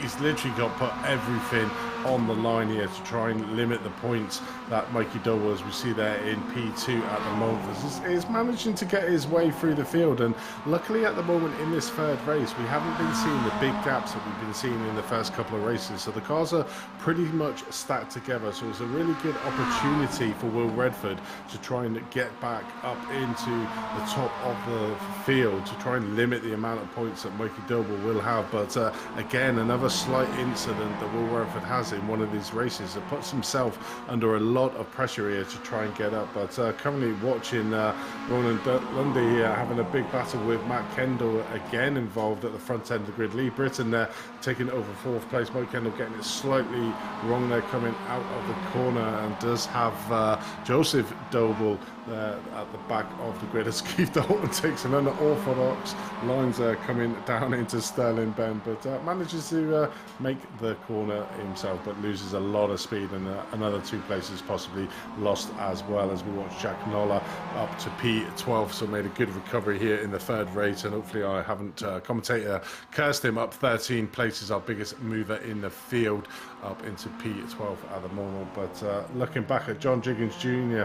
having a disastrous first 2 races, and hopefully this third race will be a lot better for him, but it's getting chased down by Mikey Doble at the moment. But the real big battle out on track as we watch here is for third place. Lee Britton at the moment currently occupying that place. Lundy in 4th, Kendall there all over the back, just trying to make a move here on Lundy coming through Cersei's, just looking that inside line, which I think he will get it done, but then there'll be a drag race coming down Pilgrim's Drop, but just managed to get it up and tucks it in nice and neatly behind Lee Britton. So that battle for third place, as you can see in the timing tower, between third and 7th is anybody's game at the moment. Yeah, and the key thing is also behind. You can see just there, I can see Will Redford was quite close to this other edge. You can see Kendall trying to make that move to repass Britton for third place, and Britton now trying to get one of his best results in the eSports Series to date. And through Westfield he goes to cement that move, and Kendall will try and come back at him. But watch for the 3 cars that will go into combat, particularly also we've got in there, that's Rowan Lundy battling with Joseph Doble. And now there's 2 contact, they come together up at Sheen Curve. Off the road they go, into the barriers go Joseph Doble. Now Lundy keeps off the barriers, and that ironically will give 2 free passes to guess who? Will Redford. He's up to 6, so easily gifted passes, and he's only 3 spots away from the podium because he's only just behind Harwood, Kendall and Britton, and he's got time to catch them. So Will Redford here, this could be ultimate damage control. All 3 of our championship contenders could well end up on the podium in this instance, because that instance certainly has opened the doors up for Will Redford. He must have been smiling all the way in his sim rig watching that happen to himself, because now he's got 3 more places to make up and he will be in third place. Meanwhile, this is Rowan Lundy trying to get back up the inside to reclaim a couple of places that he lost after going off the road at Sheen Curve. His first target, of all people, is 3 times MX-5 Super Cup champion Luke Herbert, who's not going to make it easy. And the brakes, throws the block in towards the top of the hill at Druids Corner. This will be over 9th and 10th positions. Jack Noll's also made some good progress up from the back of the field. Remember, he started in 25th position, so he's now up to just a spot outside the top 10 in 11th, as we continue to watch this battle that goes on between Britton in 3rd in the red car number 50 and the 67 car, the all-white car of Matt Kendall. Let's try this again. Down the outside, tries to put himself along, and Britton doesn't go too far across to the outside. He puts the car right in the middle of the road, and Kendall says, oh, to hell with this, I'll go around the outside. He's going for it to make it stick. He won't have track position for the next corner. Britton will have the better line, brakes a little bit later, and Kendall thinks, right, switchback time towards it, but again, Britton's wise to it, throws the block straight to the inside and forces Kendall back to go the long way around towards Sheen Corner. But there's no contact this time, and Will Redford has wasted absolutely no time. Meanwhile, the inside of Richard Harwood sends it in towards Sterling, and just like that, into 5th position. You can tell by the body language of that car with 3.5 minutes to go, he is not hanging around in this third race. 100%. I mean, what a recovery drive here from Will Redford after that earlier incident going into Druids and in the opening lap. Literally at the back of the field, now managing to get them up to 5th place. Does have 4th and 3rd in his sights. These two are battling out in front, so this is giving every opportunity for Will Redford to try and limit what could have been a disastrous and a championship ending run here. But if he manages to get past Kendall and Britton to get that 3rd spot, then I mean, what a recovery drive here in this 3rd race, and it's still game on in the championship. Be close between these three, and there was a bit of a bump there between the contact between both Kendall and Britton in towards Paddock Hill Bend. That puts Will Redford immediately onto their rear bumper as he heads up towards left-hander at Surtees, and I'm sure there's going to be an attack imminently here as Britton is so alarmed by the fact that Will Redford has just sailed onto his tail. He's put the wipers on for a second, but quickly switches them back off, and now he's going to try and keep focused, look forwards. But it's a bit of a catch-22 situation now, because Britton's got to keep one eye on Kendall in front to attack, one eye to defend Will Redford behind. He looks around the outside, might look for the undercut. He's going to try and get 4th place here. Britton tries to again defensive once more. Looks left, looks right, but still Redford can't get through. He might get the undercut here, but Britton knows he can go to the inside line if he can. Redford's got the inside line here to put himself alongside, up towards Sheen Curve. He's got the line, got the room, and there he goes. Up into 4th place, one more car to get. I think he'll only have one more lap to do it, so this is going to be pretty close. Meanwhile, leaders in towards McLaren and Clark Curve for the second to last time, I think, because they're coming up to the line, and they might well...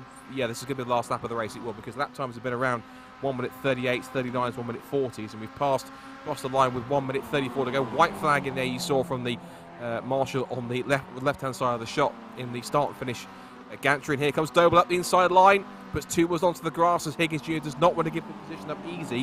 Why not? Because, of course, he is fighting to try and keep himself in contention for the championship. Now, remember, the current top 3 of the championship coming into the evening with 3 points separated. It was Mikey Doble in the lead, and it was John Higgins Jr. second with Redford, but not for much longer, because sliding out wide at Graham Hill Bend gives Mikey Doble all the opportunity he needs up the inside in towards Surtees, and Mikey Doble once again hits the front. He's looking now possibly at his 2nd win of the night, unless John Higgins Jr. has anything to say about that, because here he comes out of Surtees, over the crest, down Pilgrim's drop towards Hawthorns.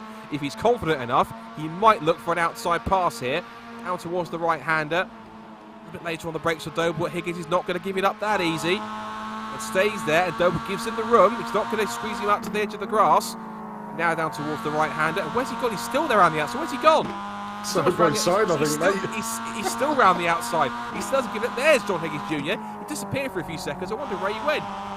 Through Sheen Curve towards Sterling. It might be another photo finish here. It could be a finishing margin less than a 10th of a second, because John Higgins is all over the back of Mikey Doble, exiting Sterling. There's a lapped car in front, 2 lapped cars, but they're not going to reach them in time. One of them, ironically, is Joseph Doble, so I don't think he'd be that much of a help.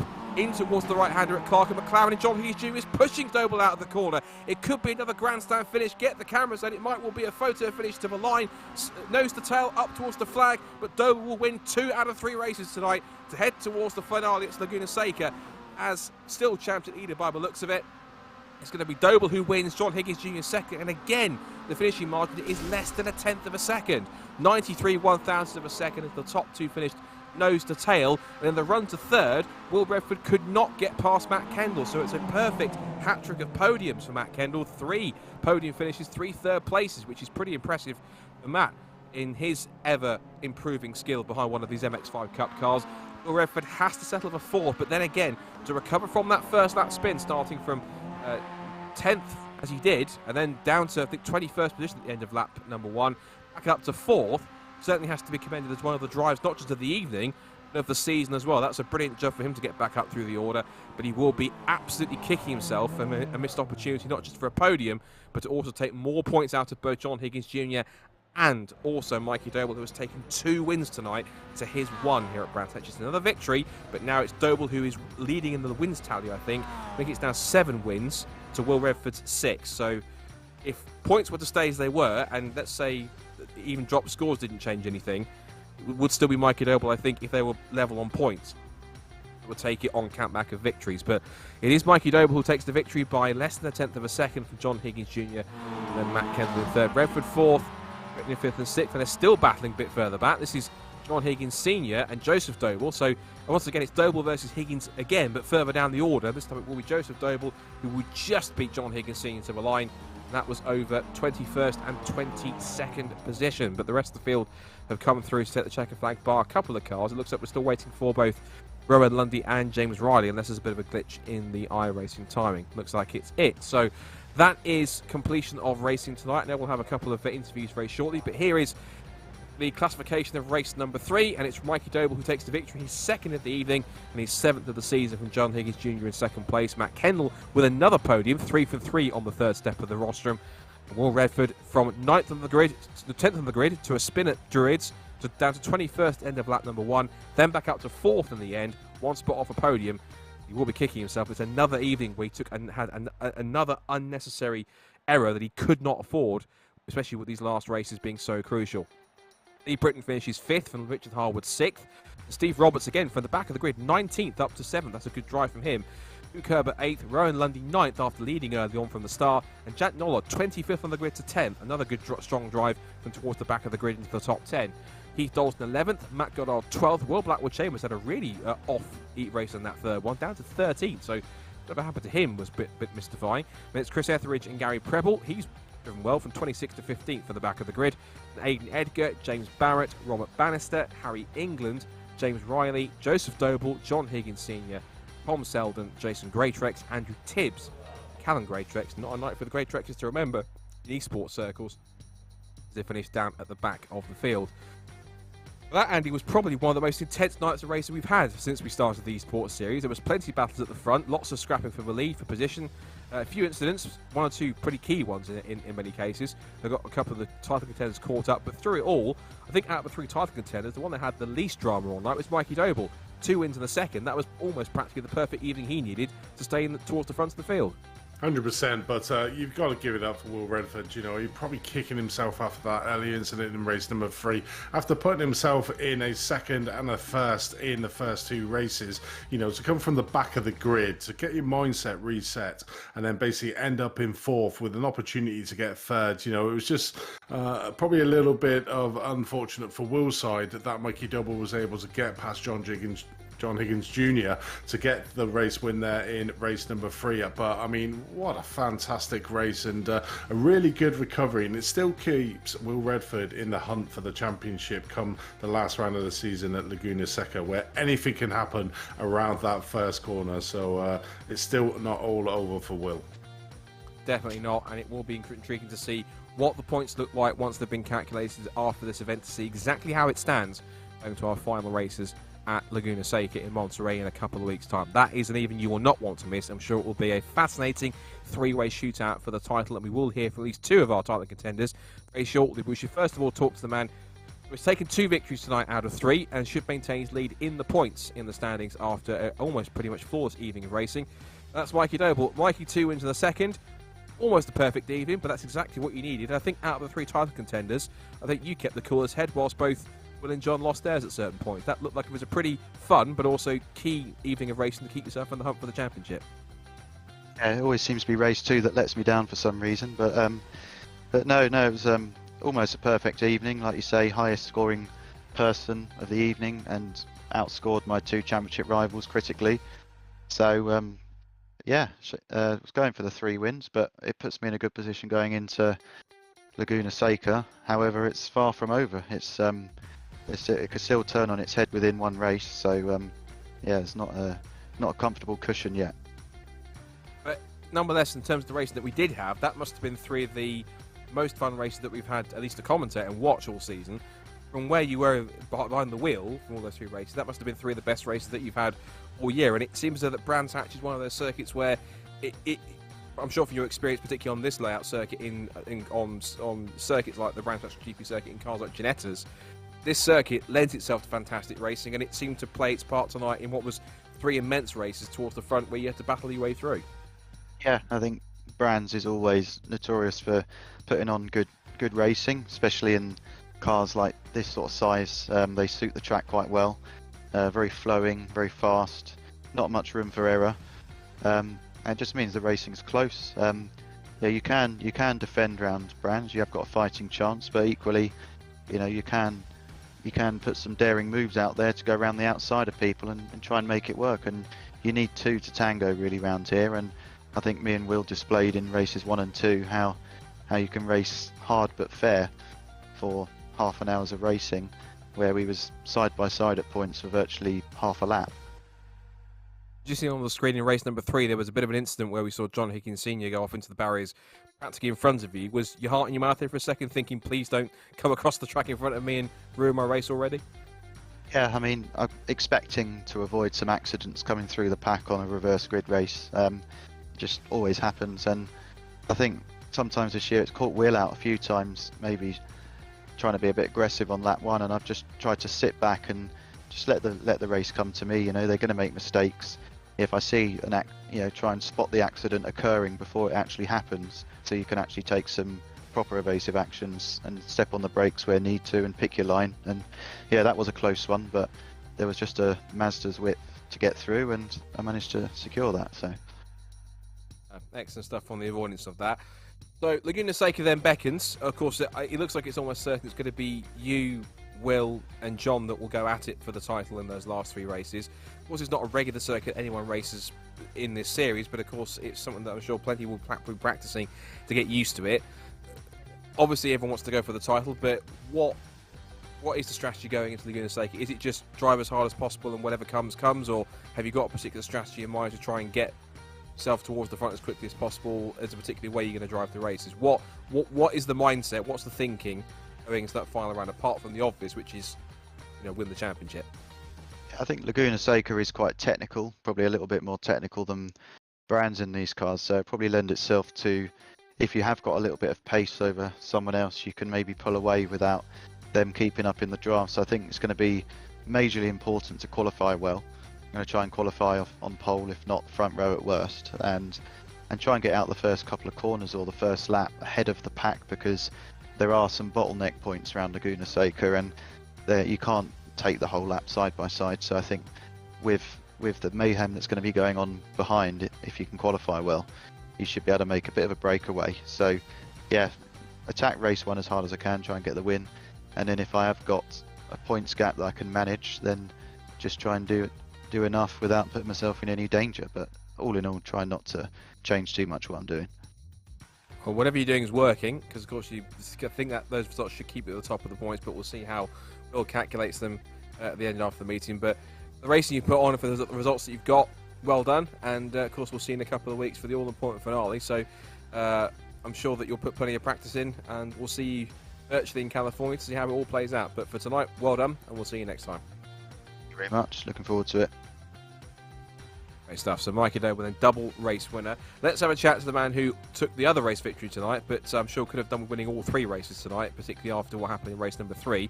But we'll get to that later on, which is Will Redford. Well, we'll talk about the start of race 3 shortly, but first of all, let's just talk about the fact that you crucially got a race win.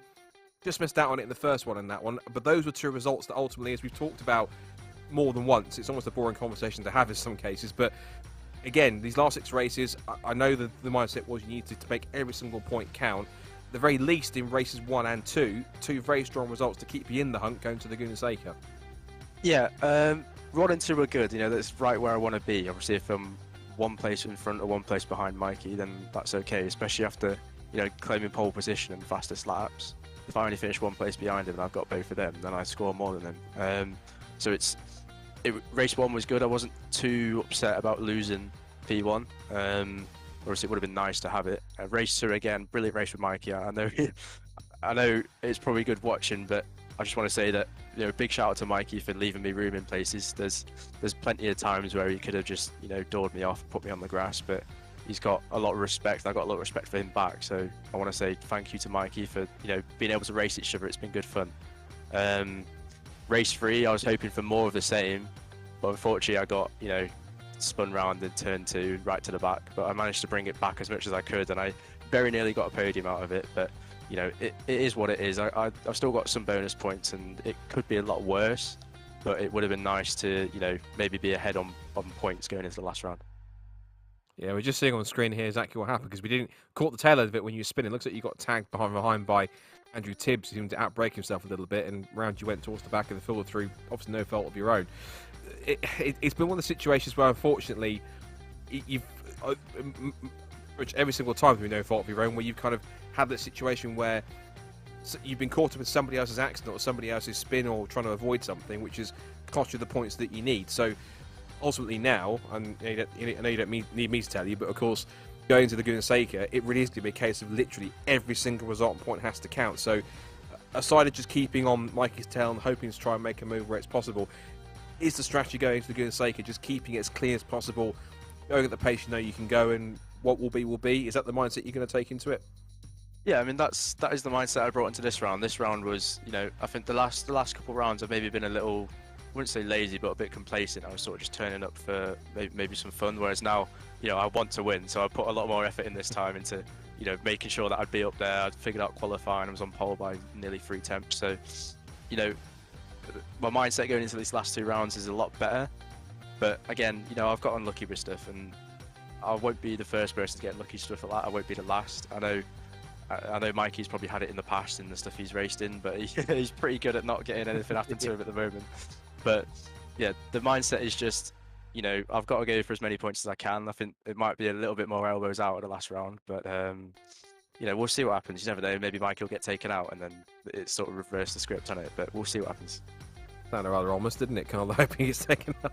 Obviously not suggesting anything, obviously, but no, it's good stuff. And just another question, as quickly as to round off. Obviously, you've raced these cars a lot, obviously in the sims. Of course, in real life, you've been more recently to racing in the Civic Cup, which is front-wheel drive. But in terms of the experience you've had in these Mazdas, of course, and the fact there is, going forward, as the club at least, of course, has a big association in terms of running Mazda MX-5 championships. Racing cars like these and with the competition that you've got and driving against some regular BRSCC runners, does it give you any temptation to give an MX-5 a go in real life, or are you happily comfortable with racing front-wheel drive on the real circuits and sticking to Mazdas in the sim? Is it something that you would consider at some point? Maybe not this season. I think you're back in Civics this year, I think, unless I'm wrong. But is it something you consider giving a Mazda a go in the next couple of seasons, see what they're like, and see how you translate how you drive one of these cars on the sim compared to how it feels on the track for real? Yeah, I mean, I'd love to have a go in one if someone wants to offer me a go, but I mean, for me, it's down to money, and that's why I race on the sim. I came from sim racing. I managed to find a sponsorship to go and race in real life in the Civics, and that's sort of where I am. I mean, I've got, I own the car, and it makes financial sense to me to continue where I am. But maybe in the future it could be something I'd look at. But I think that I'd want to go more of a step up on the front wheel drive side, to maybe like touring cars or something. But I'd love to have a go. If someone wants to offer me a go, by all means, they can send me a message. But I'm not going to go out of my way to try and race them unless the opportunity arises. That's fair enough. I'm sure if there's 1 or 2 MX-5 teams that I watch, I'm sure they would happy let you have a go if you ask them nicely, I'm sure. But yeah, for the performance that you put on tonight, again, the first and second is as much as you could have asked for in terms of results, and you drove brilliantly to come from back to the back of the field, come back to 4th for the best damage limitation that you could have got. So all we can say is literally best of luck going forwards. I'm sure you'll practice as hard as anyone else will to get it ready for Laguna Seca, and see you there, and fingers crossed it all works out for you in your favour. But for tonight, well done, and we'll see you next time for the finale. Thank you. Great stuff. So Will Redford then, of course, eyes focused and eyes front to try and get himself in the championship fight. Let's have a chat to you next, the man who had one of his best nights of the season, which was only the 3rd step on the podium. That's Matt Kendall. Matt, 3 podiums, 3 third places. You owned the final step on the rostrum. That has to be your best night, not just in the Sims for a while, but at least in the series. That was a mega turn of pace, and you were up at the front all night long. That was fantastic. Yeah, I felt really comfortable today. There was a lot of carnage going on around me, and I just felt really comfortable sticking in the toe and taking my time and really just maximising what was there, because I might have been able to challenge Will and Mikey, but they were so close together, it was more of a risk than I was happy to take. So yeah, just really happy with that. Yeah, we're just watching some battles here. Look, your move at Hawthorne was on the screen here, battling with Lee Britton here at that point.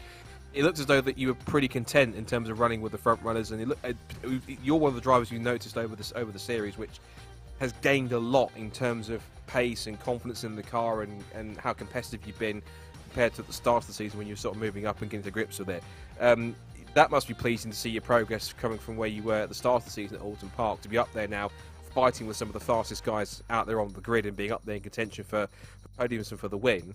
To see that the rate of progress has got to be something that you're immensely proud of, at least to see you come that far. I am very proud of it. I've put a lot of time into making sure I'm competitive in this, and it's carried over to the normal official iRacing races as well. So yeah, it's been a lot of hard work, but it's really paying off now, which I'm really happy about. That's really excellent here. It's good to see you put plenty of effort into it, which is good to see you move up the order. Going to Laguna Seca, then you came into the evening 6th in points on drop scores. Obviously, you managed to outscore Joseph Doble by quite a bit, so I'm sure you moved up ahead of him. And then there was quite a bit of a gap to try and close in on Will. In terms of getting yourself up there, I mean, in terms of that battle, it looks like it's on for 4th. It seems to be possibly between yourself and Will Blackwell Chambers, of course, but it will mean having a much better evening on Laguna Seca, that seems, than Will to try and help out, and drop scores will have a factor in that. Is your mindset to go to Laguna Seca just to have some fun and just to see how the results and how the points lie at the end of it, or you kind of got a bit more of a focused target to just to beat Will and to try and get as many points as you can out of him before or the end of the night, to try and get close to him, if not try and overhaul him as best you can in the point standings? What's the mindset for Laguna Seca?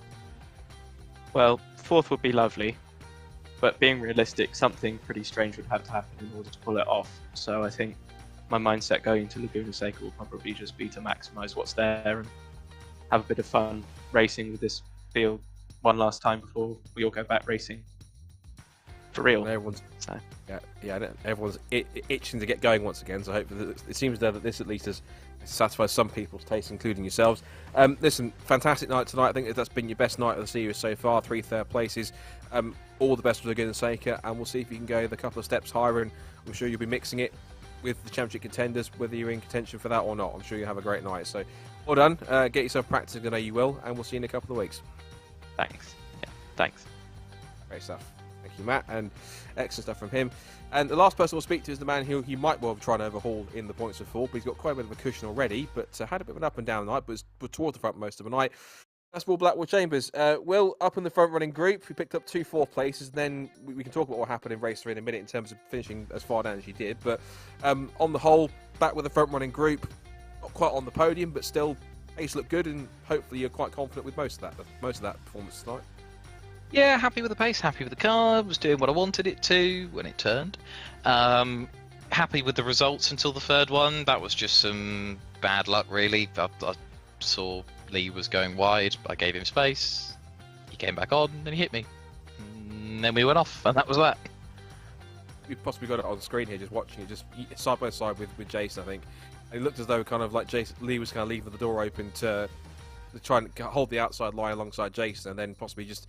It looked like he was possibly more focused on Jason than he was on you coming back up the inside. So it looks as though possibly on that one, just, yeah, we can see it here, just as you went to take his line, looks like he just came across and tagged you around you went. So, a bit of an innocent bystander in that one, it looks like.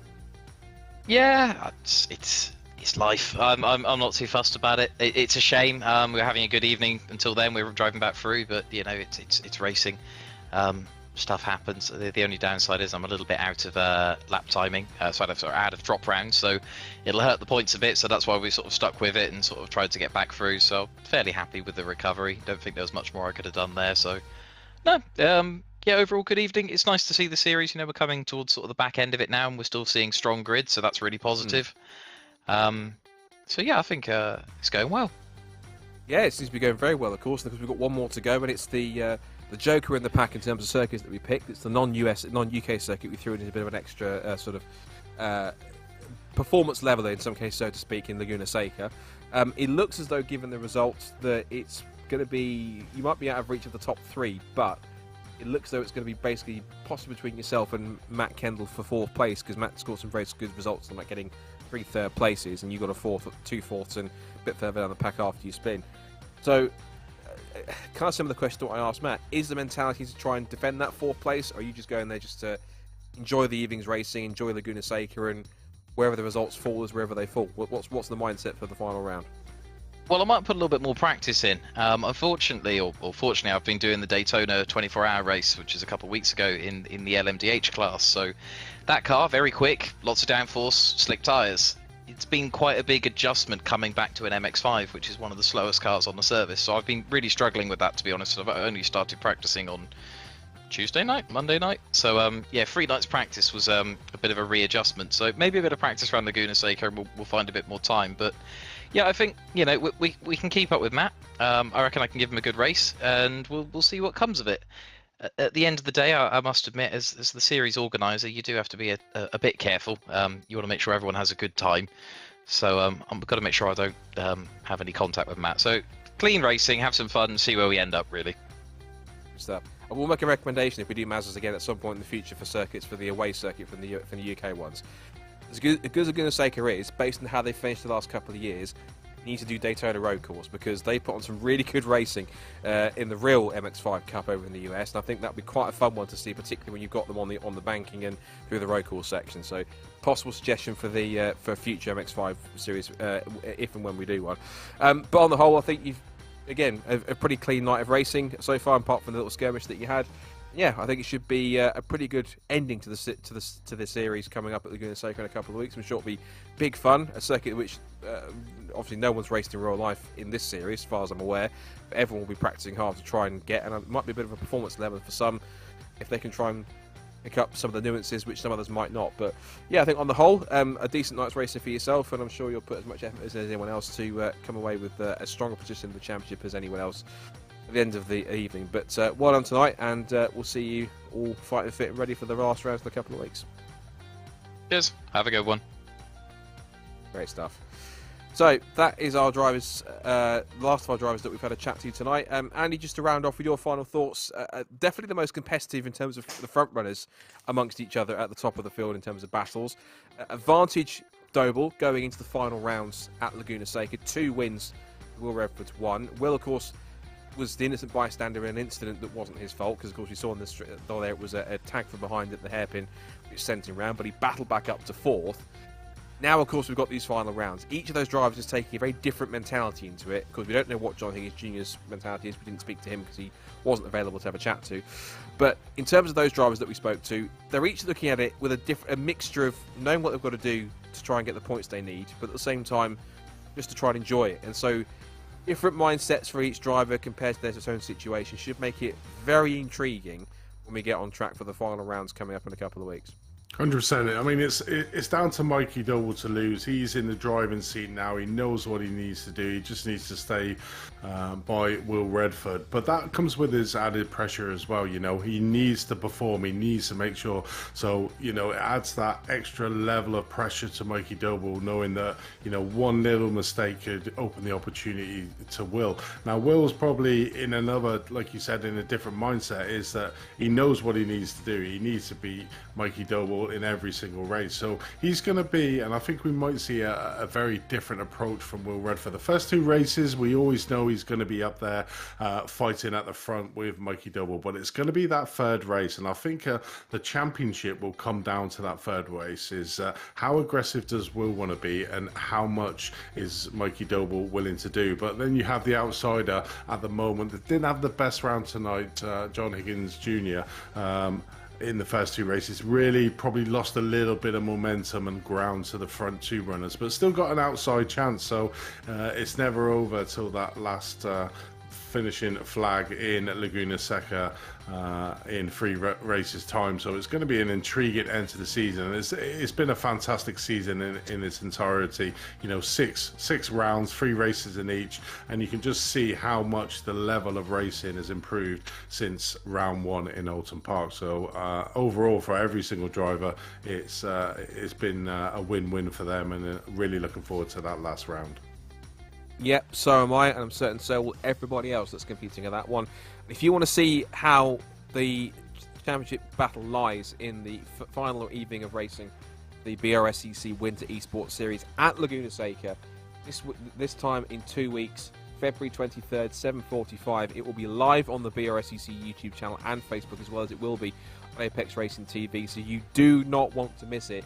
It is set to be a 3-way dance for the inaugural esports title between Mikey Doble, Will Redford and John Higgins Jr. But of course there'll be all the fun and antics everyone else that are on track, also on that side.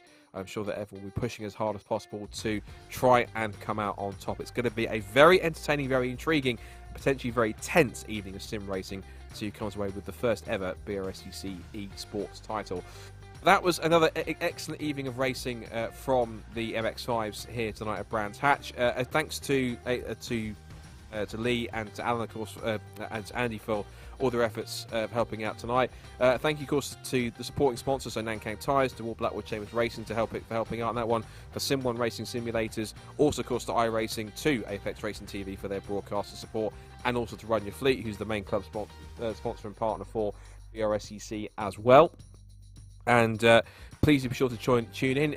From myself, Scott Woodwis, from Andy and Lee, from everyone here at Apex Racing TV at BRSCC, thank you for watching, and do not miss the finale in a couple of weeks' time. 3 for the title, who will come out on top after the final 3 races of this inaugural esports series. But until then, take care, enjoy, and we'll see you for the finale in 2 weeks' time. Bye for now.